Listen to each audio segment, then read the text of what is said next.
বাপের বাড়ি। তোমরা কারা? আমরা এই গ্রামেরই। আন্টি, আপনার লগে এই হ্যান্ডসাম পোলাটা কে? বাবার ছেলে রাজু।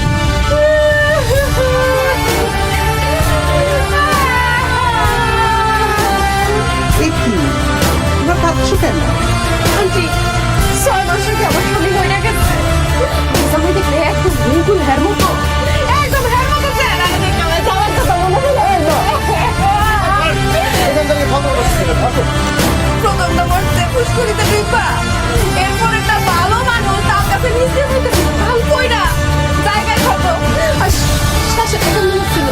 ওই যে বৃষ্টির দিনে বাইরে বৃষ্টির দিনে কত মানা করছি বাইরে যায় না, গ্যাস ট্যাঙ্ক ঠান্ডা ঘুরে ঘুরে গেছে গা। আমার শেষে জামাইটা এখন বহু হেয়ার বহু বলা শেষে জামাইটা মরে যাওয়ার পরে আমার কেউ আর বিয়ে করতে রাজি হয় না। যেই রাজি হয় সে অনেক টাকা যৌতুক দেয়, আর আমার ভাইরা তো যৌতুক দিতে পারে না, লাগে আর বিয়ে হইতেছে না। আপনি কোন আমার মতো একটু সুন্দরী একটা মাইয়া বিয়া সারা স্বামী সারা থাকতে পারে? ধন্যবাদ আন্টি। নারী হয়ে নারীর মনের বেদনা বুঝছেন। আপনার দেখে খুব দরদি মানুষ মনে হইতেছে। আন্টি, আপনার কাছে একটা জিনিস আমি আপনি না করতে পারবেন না। হ্যাঁ হ্যাঁ বলো, অবশ্যই। কি চাও? আন্টি, আমি একটু পোলা গাড়ি চাই। হাসো কেন মা? এরা তো মহিলা গুন্ডা, এরা হাসে, খুবই হাসছে কেন? আরে হাসছি তো ভয় পাই, মজা করছি। ও হচ্ছে জোনাকির বান্ধবী, আর এ হচ্ছে তোর ছোটবেলার সাথী, তোর মামা তো জোনাকি। জোনাকি? ওরে জোনাকির বাচ্চা, তুই আমাকে এইভাবে বোকা বানাইলি? হ্যাঁ, কেমন দিলাম? বিলাতি সাদা মুলা। তুই আমাকে সাদা বলা বললি কেন? কারণ বিলাতে লেখাপড়া করতে গিয়া তুমি একদম সাদা মুলার মতো হয়ে গেছো। তাই না শোনা তো? সাদা মুলা, সাদা মুলা, সাদা মুলা। বাবা! ভাবি! কোথায় তোমরা?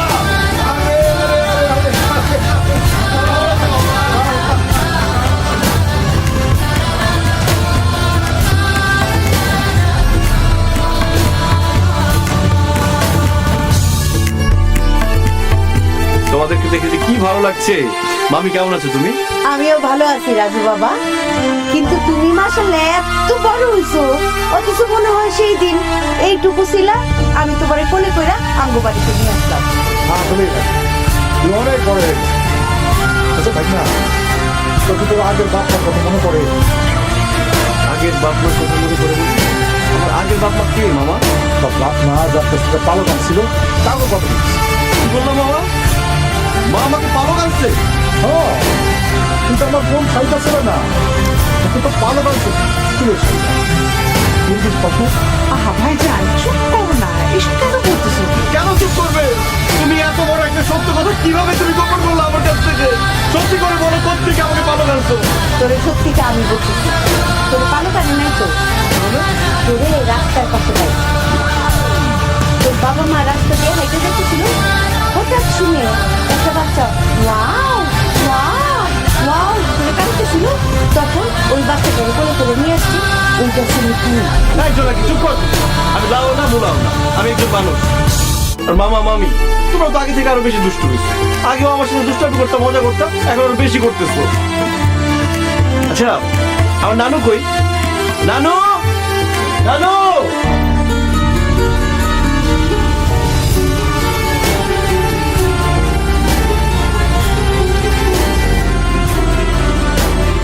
করে নাকি একখান গোপন কথা বলে দেখতে ঠিক তো নানা ভাইয়ের মতো লাগতেছে। যৌবনকালে যেমন আছিল, উঁচা লম্বা সুন্দর টকটকা, ওই রকম। নানার মতো কেন বলতাছো? বলো তোমার বয়ফ্রেন্ডের মতো লাগতেছে। কালকে দেখে কি ব্যাপারটা পারমানেন্ট করে দিব নাকি? লাঠি দেখো এবার, হ্যাঁ লাঠি দেখো। আসলে তো আমার বোন আর ভাগ্নে নিয়ে আমি একটা কচি বাপরে নিই। চল চল চল চল।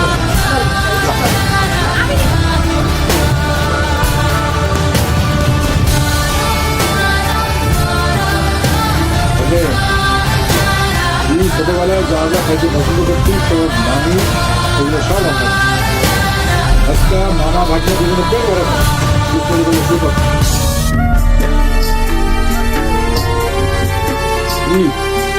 মামি, তোমার হাতের রান্না এত মজা, বিশ্বাস করো লন্ডনে আমি এত বড় বড় রেস্টুরেন্টে খেয়েছি, কিন্তু এত মজার রান্না আমি কখনো খাইনি। কি যে কও রাজু, আমি তো ঠিক মতো মশলাই দিতে পারি না। আরে আরো মশলা লাগতো, এগুলি কি করতাম না, এই মশলাগুলো যদি দিতাম তাহলে রান্নাটা আরো দিতাম। আর মজার দরকার নেই মামি, এমনিতে যে মজা হচ্ছে আমার তো মনে হচ্ছে খেতে খেতে আমার পেট ফেটে যাবে। অত খাইস না, বেশি পেট খারাপ হবে। তবুও পেট খারাপ হলে কোনো সমস্যা নেই, চিন্তা করে আমরা আপনার নতুন এখন না তো যাচ্ছি এখনো ভিতর তৈরি করে কি? আমার বাবা দুটো দিদি করবে না ওটা তো ছিল আমিও তোর বাপে নামাজ পড়ে নিলাম, নামাজ পড়ে আসার পথে তোর বাপ এই উচ্চ গ্রাম দিয়ে তার বাপের দিকে চলে গেছে, তুমি দিয়ে ধরা গেছে। এখন কি সেই খোঁজ খবর আছে, বাপের কি খোঁজ খবর রাখি? রাজু ভাই তুমি চিন্তা করে বলা। মামি তোমার মেয়েকে কিছু বলবা? অবশ্যই বলবো। এই যে নাকি তুই উল্টা পাল্টা কথা বলিস কেন, ভেবে জানিস না রাজু তো জুতা চুরির পোলা না, রাজু হইল গিয়া সুটকি ব্যবসায়ী পোলা। মানে আমার বাবা কবে সত্যি ব্যবসা করবে? তো তোমার আব্বা তো সুটকির ব্যবসা করতো, তোমার আম্মার সাথে বিয়ে হওয়ার আগে তোমার আব্বা ছিল সুটকি ব্যবসায়ী, এই জন্যই তো তোমার নানু নানা কেউ বিয়ে করা ছিল। তোমার আব্বা এরপরে প্রত্যেক দিন এই বাড়ির সামনে আইসা হাই রে কান্দা কাটি তোমার আম্মারে বিয়ে করে নিয়ে গা। এরপরে তোমার নানা নানু তোমার আব্বার জন্য মায়া দিল, তারপরে তোমার আব্বা আম্মার সাথে বিয়ে দিল। তারপর থেকে তোমার আব্বা যতবার আইতো আমরা তোমার আব্বার দাঁড়িয়ে কাছে বুঝতে পারতাম না, সত্যি গন্ধে ফেলা। ছি ছি ছি ছি। এত ব্যবসা থাকতে বাবা কেন চুক্তি ব্যবসা করতে হলো? আমি একখানি বাবাকে ফোন দিব, জিজ্ঞেস করবো সে কেন চুক্তি ব্যবসা করছে। আরে রাজু, এত বুঝো কেন রে? দুষ্টামি করে কিচ্ছু বুঝিস না, হ্যাঁ? লাল ভাই এত কত কিসের জন্য ওরা তো আমাদের ঠান্ডা মাছ করা করতে তুমি জিনিস জন্য হাতা মানুষ শেষে গেছে একটু ঘুরতে থাকা এবার ডাক দিকে ঘুরছো। মামি মামা তোমরা কিন্তু শুরু শুরু আমাকে পচাও। দাদি কি করো? কি করি, আমার লাল ভাইয়ের জন্য একটু পিঠা বানাই, কতদিন খাওয়াইতে পারি না নিজের হাতে। এই যা তো আমার লাল ভাইয়ের ডেকে নিয়ে পিঠা খেতে। আমি তোমার নাতিরে ডাকতে পারবো না, ডাকতে গেলে সে ভয় পায় চিৎকার করা শুরু করতে, পরে তুমি আমার কথা। যেটা কি একটা থাপ্পড় খাবি, দাদু যেটা বলতেছে সেটা কর, যা রাজুরে ডেকে নিয়ে। আমি ডাকতে পারবো না, না শুনে তুই যা তো রাজুরে ডাক দিন। যাইতেছি আমি ডাক।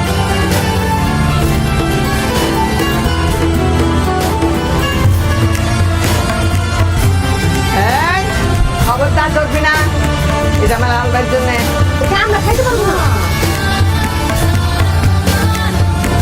কি ব্যাপার, কি হচ্ছে এখানে? লাল ভাই তোমার জন্য পিঠা বানাইতেছি। এত কষ্ট করে পিঠা বানাচ্ছো, আমি কিন্তু খাবো না। ওয়া, পিঠা দেখা যায় না।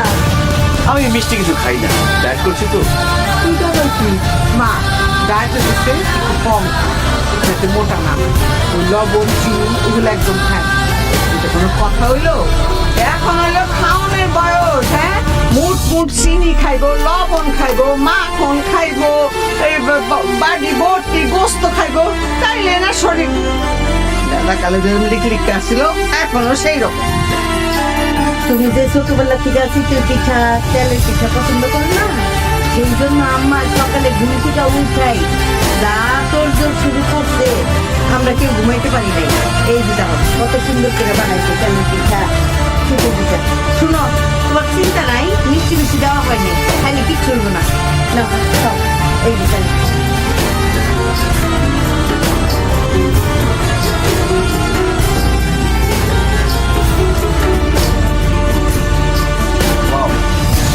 পিঠা তোমার টেস্ট হয়েছে জানো? ডায়েটের গুল্লি মানে পিঠা আমি খাবো, সব পিঠা আমি টেস্ট করবো।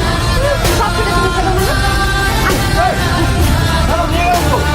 আরে খাস না।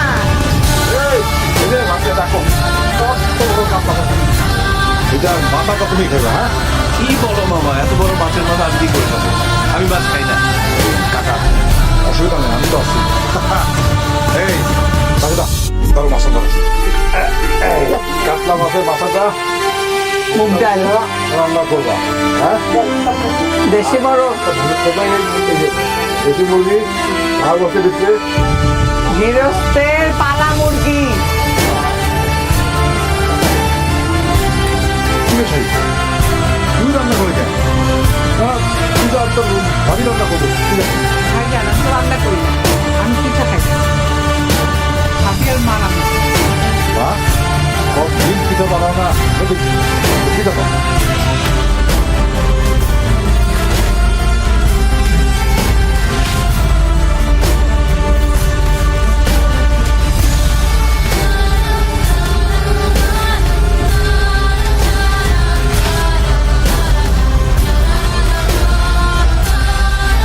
আরে আমি না ফুপু, কেমন আছো?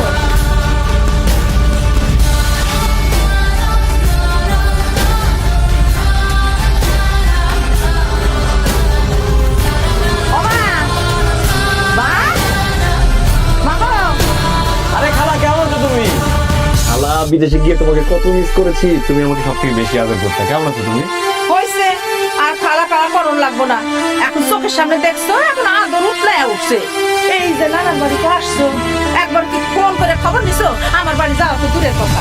খালা আমার ফোন নাম্বার ছিল না, কিন্তু তোমাকে তো জিজ্ঞেস করেছি। দাদু, আরে জিজ্ঞাসা কর, আমার বাড়িতে ও কিসের জন্য আসছে? আমি এই বাড়িতে থাকতেও আসি নাই, খাইতেও আসি নাই, আমি আমার সম্পত্তির ভাগ নিতে আসছি। বাইটা, আপনি আমার সম্পত্তির ভাগ দেন, আমি সম্পত্তির ভাগ নিয়ে গেছি, চলে যান। আরে আসো কেন?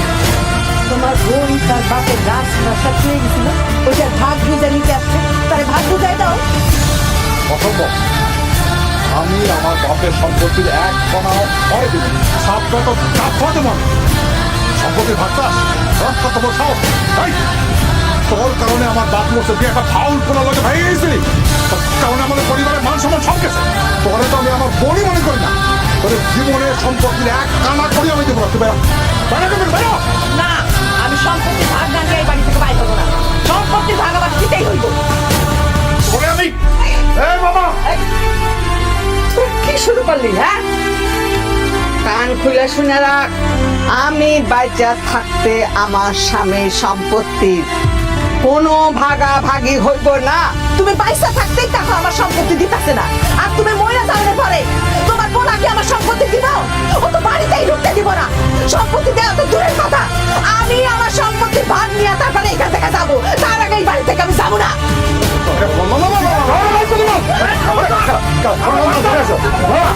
বাবা, মা, মা, ওরা যাইতে কবে? আচ্ছা, আচ্ছা, বাবা,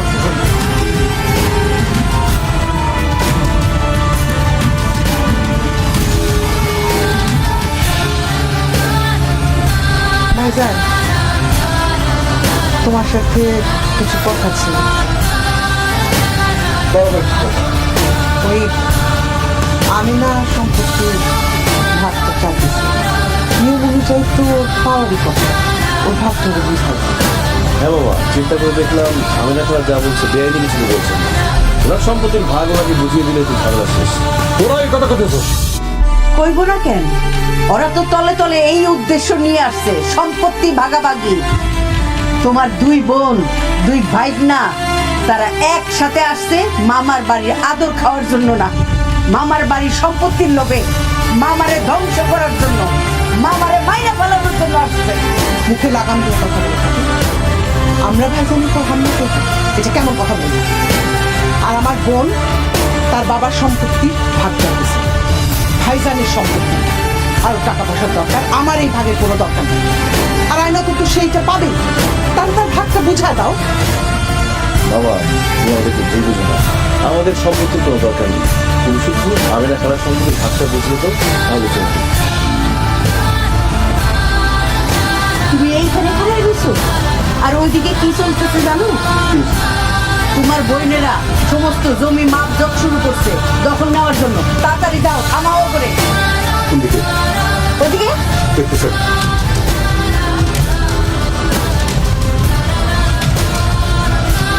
এই, কি করতেছ এগুলো? কি হচ্ছে ভাইয়া?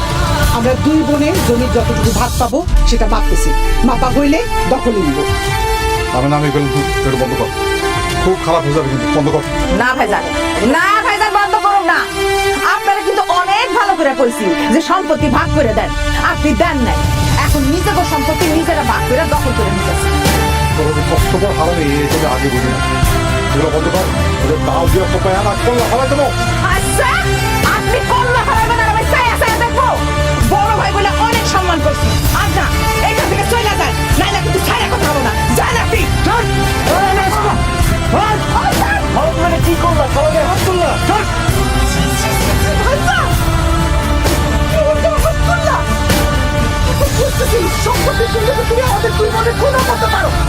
আপনার কাছে মায়া মমতা সম্পত্তি কিচ্ছু না, সম্পত্তি সব আপনি থাকেন। যদি লজ্জা খাইতে থাকে আর কোনোদিন বাবার সম্পত্তি চাইতে আসবি, আমি আর কোনোদিনই বাড়িতে আসবি, তুই আসবি না। চল।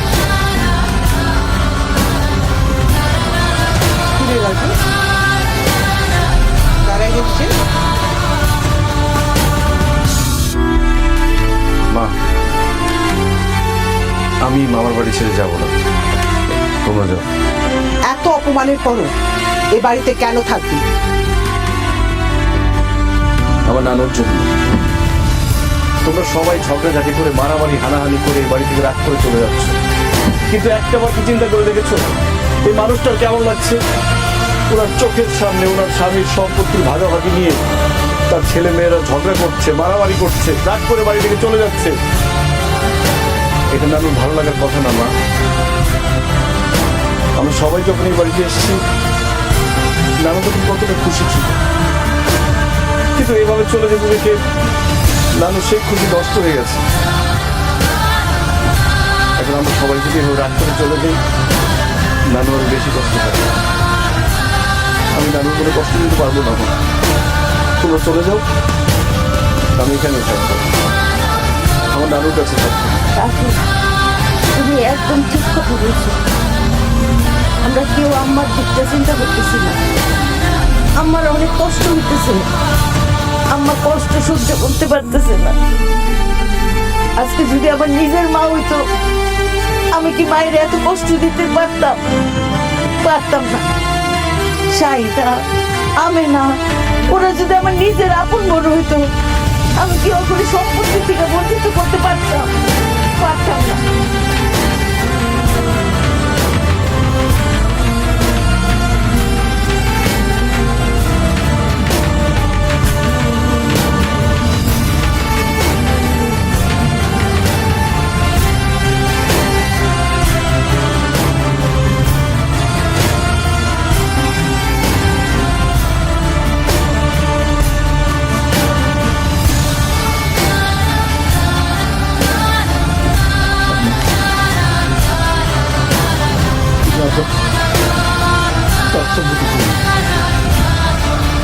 সম্পত্তি আমার মালে করছিল, তখন বন্ধুর সঙ্গে সম্পর্ক ভক্তি হয়ে গেছে। সম্পত্তি আমি চাইলে তুমি এইসব সম্পত্তি আমার কোনো কষ্ট থাকবে। আমি আমেনারই দুঃখের কথা শুনে ভাইজানের সম্পত্তি ভাগ করতে বলছি। ভাইজান আমার ভুল বুঝছে, আমিও রাগ হয়েছি। আমি জানি আমার অন্যায় হয়েছে, সেজন্য আমি আমার সম্পত্তি ভাগ চাইছি। আমি তোমার মনে কষ্ট দিচ্ছি, ভাইজানের মনে কষ্ট দিচ্ছি, আমার মাফ করে দাও। কিন্তু আমার একটা অনুরোধ না, একটা কারণ আমেনারই তোমার মেয়ে বলে ভাইজান একটা বারের জন্য তোর বন্ধু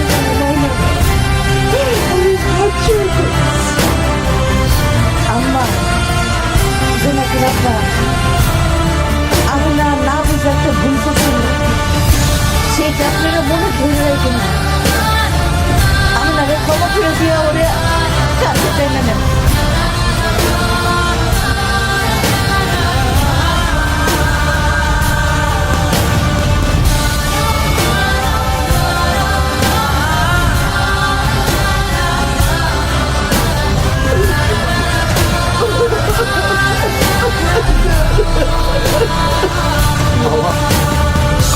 আমার মা পরম দুঃখী, আপনার কথা প্রত্যেকটা দিন কাঁদতে। আপনি আমার মাফ করে দেন বাবা। আমি আপনার লোক বেয়াদব